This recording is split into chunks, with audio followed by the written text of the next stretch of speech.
Assalamualaikum warahmatullahi wabarakatuh. Kami dari kelompok 8 ingin mempresentasikan tentang gula pasir dari penggunaan proses dan lain sebagainya. Sebelum kita masuk materi, alangkah baiknya kita memperkenalkan diri. Saya Syahendra dengan NIM D5230097 dan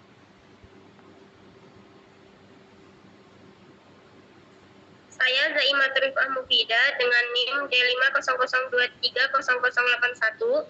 Saya Lusita Arzeti Hasnan Nazifah dengan NIM D5230067. Baik, untuk presentasi pertama akan dibacakan oleh Saudari Lusita. Dimohon untuk Saudari Lusita dibacakan.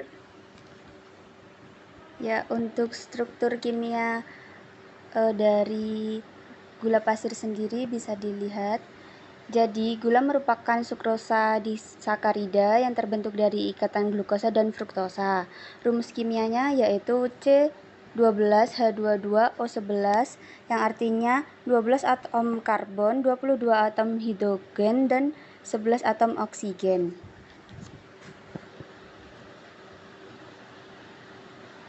Kegunaan gula pasir yaitu yang pertama sebagai bahan pemanis dalam makanan dan minuman, dua sebagai karbohidrat sederhana untuk menggantikan fungsi karbohidrat utama, tiga menyediakan sumber energi atau glukosa yang cepat bagi tubuh.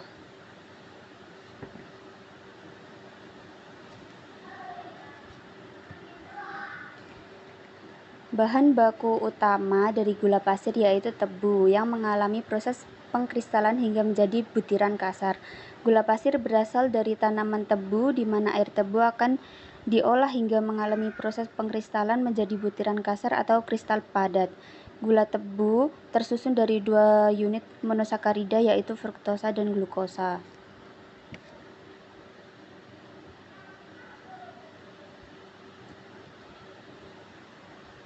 Selanjutnya, saya Zaimatul Mufida. Di sini saya akan mempresentasikan mengenai diagram alir proses pembuatan gula pasir tersebut.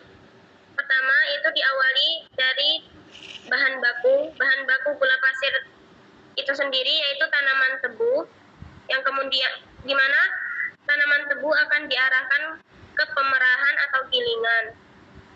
Di pemerahan ini akan terjadi pemotongan tanaman tebu menjadi lebih kecil agar mudah untuk proses selanjutnya. Kemudian setelah pemerahan akan masuk ke tahap selanjutnya yaitu tahap pemurnian. Di sini akan terjadi pemurnian atau pemisahan antara gula bersih dengan kotorannya. Kemudian dari tahap pemurnian ini akan masuk ke tahap penguapan, di mana di sini akan terjadi penguapan hingga nira menjadi kental.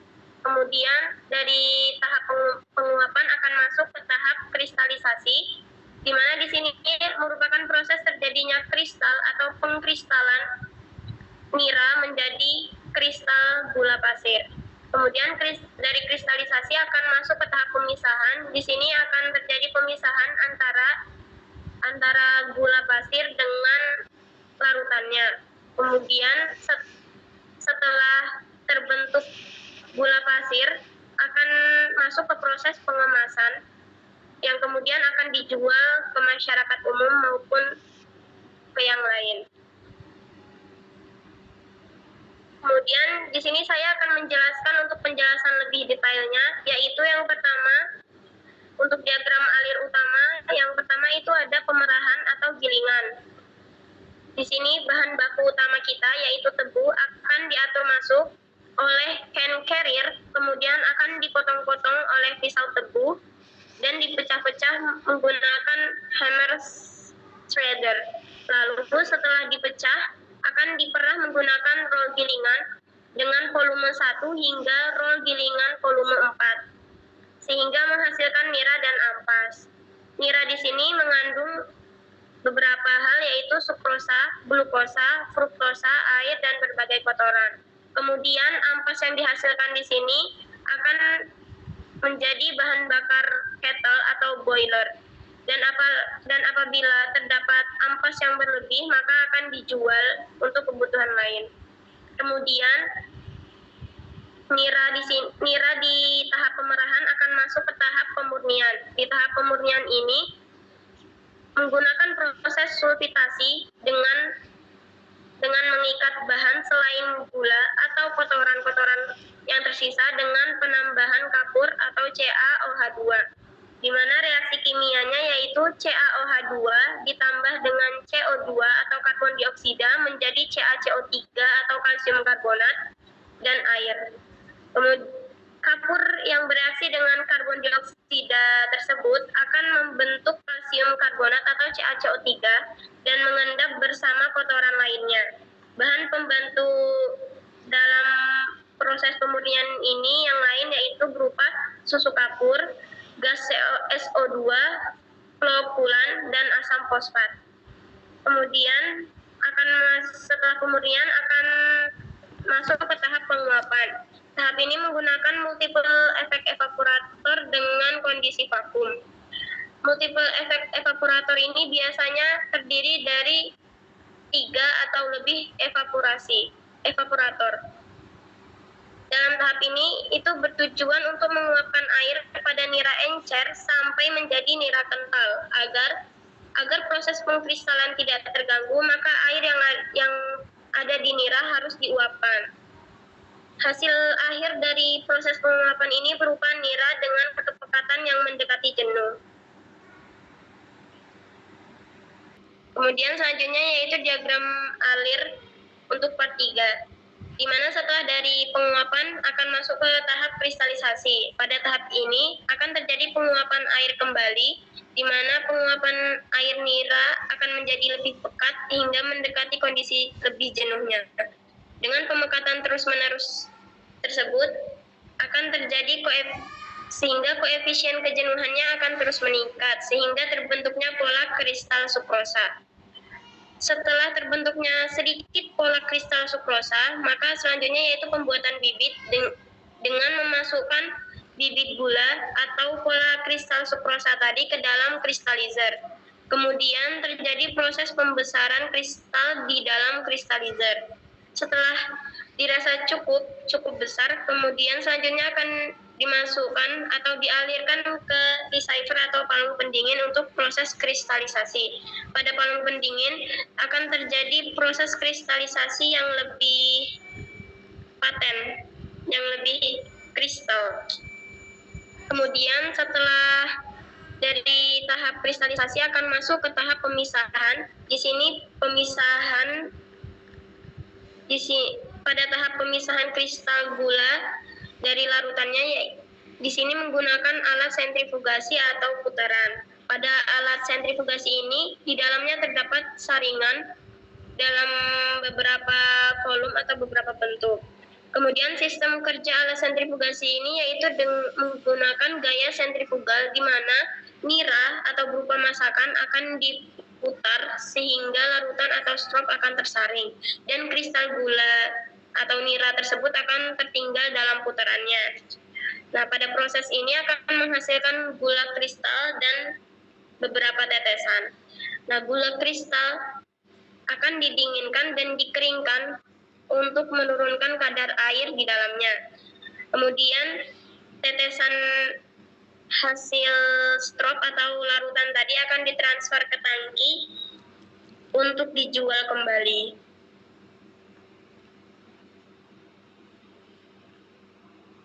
Baik, perkenalkan nama saya Linda dengan NIM T5230097.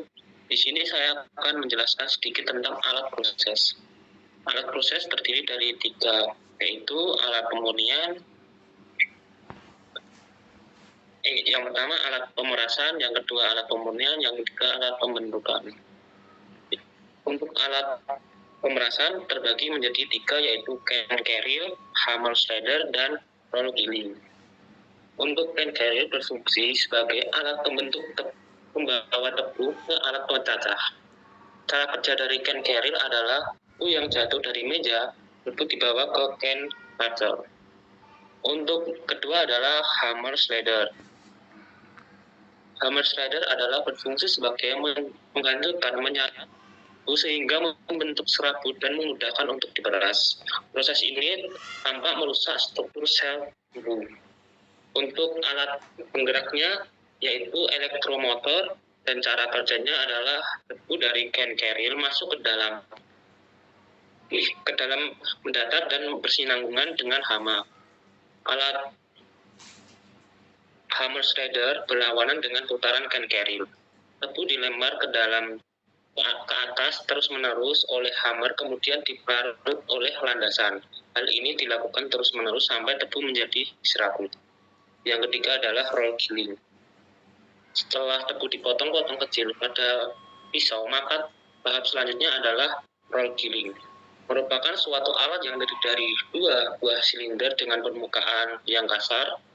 Batang tebu yang telah dipotong kecil-kecil tadi akan masuk di antara 2 buah silinder yang berputar. Karena terdapat permukaan kasar pada 2 silinder itu, maka tebu akan pecah dengan bagian-bagian yang keras.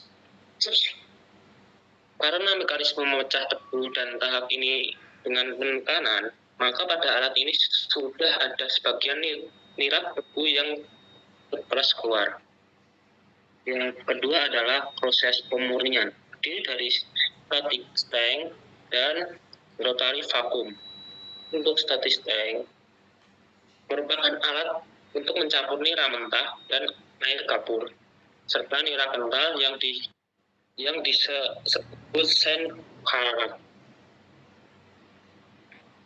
Yang kedua adalah rotary vacuum filter, merupakan alat yang memisahkan antara blotong dengan nira yang terkandung pada blotong. Cara kerja alat ini adalah keadaan vakum. Tekanan vakum menarik liquid melalui medium filter di permukaan drum yang menahan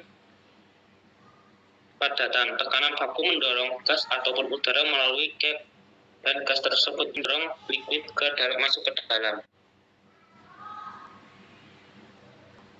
Yang ketiga adalah pembentukan, terdiri dari alat penguapan, alat tasi, dan alat pemaras.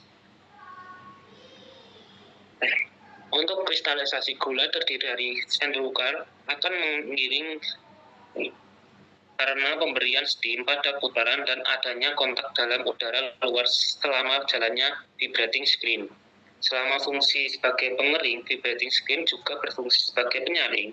Selama perjalanan gula yang kotor dan menggumpal dipisahkan dari gula produk untuk menggerakkan vibrating screen, yaitu dihubungkan dengan roda elektrik oleh sebuah batang yang digerakkan dengan motor listrik. Vibra screen ini dilengkapi dengan saringan dari ayakan kawat dengan 3 macam ukuran, yaitu yang pertama adalah ukuran 6 mesh untuk memisahkan gula kasar dengan gula produk, dan kasar akan dilebur kembali.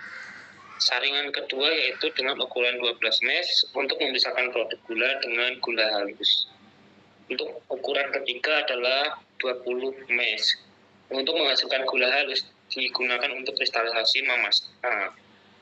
Baik, untuk lanjut perusahaan, untuk contoh perusahaan produksinya ada 3, yaitu PT Sugar Group Company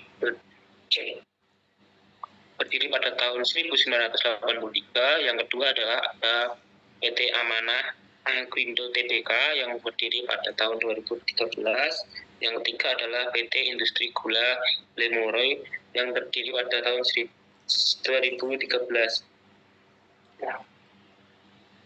Untuk PT Lemoray, untuk PT yang bermerek untuk PT Sugar Group itu produksinya yang bermerek itu adalah Gulaku. Yang kedua untuk PT Amanah Aquindo Tbk itu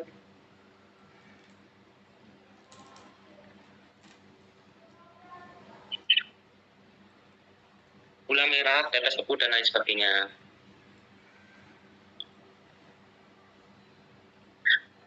Sekian presentasi dari kami. Kalau ada salah kata atau ucapan kurang enak, mohon dimaafkan. Sebanyak-banyaknya. Wassalamualaikum warahmatullahi wabarakatuh.